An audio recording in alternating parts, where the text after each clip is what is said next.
COVID cases climb once again here in Maryland in the last day. More than 1,000 new cases were reported for the third straight day, and deaths, hospitalizations, and positivity rate also rose. Hello again, I'm Max McGee. And I'm Kelsey Kushner. Maryland is set to expand vaccine eligibility, and officials are focusing on getting the vaccine to undeserved communities. This mobile clinic spent Friday afternoon in South Baltimore.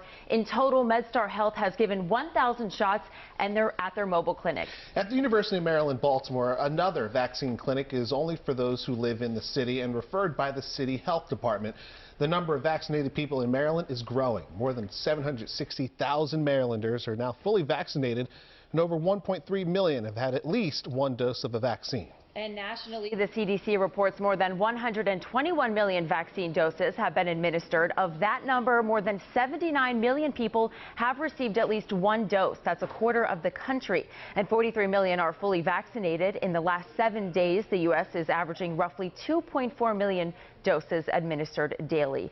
And the vaccination efforts come as health experts warn that more contagious COVID-19 variants are spreading throughout the U.S. Despite the warnings, there are pockets of resistance across the country. Michael George explains for us for WJZ.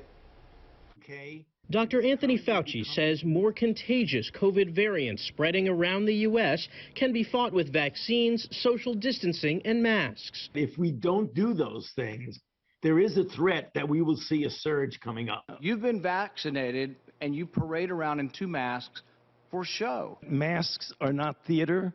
Masks are protective. Fauci addressed his exchange on Capitol Hill this week with Republican Senator Rand Paul, who's also a medical doctor. His point was if you're vaccinated, you shouldn't be wearing a mask.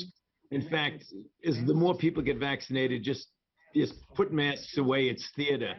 That's ridiculous. Dr. Fauci cited a new study that finds people age 65 and older are more prone to being reinfected by the coronavirus. But as the pandemic begins its 2nd year, mask wearing continues to be a source of division. Join us in the fight to regain our constitutional freedoms. In Phoenix, a group burned masks and held up signs against vaccines. In Texas City, Texas, I'm trying to school you people, am I right? This woman was arrested for a 2nd time after refusing to wear a mask in a store. But amid the strife, signs of life the way Americans knew it. In Oakland, California, kids relished the reopening of an amusement park, while kids of all ages celebrated as the curtain rose at the El Capitan Theater in Los Angeles for the first time in more than a year. Michael George, CBS News.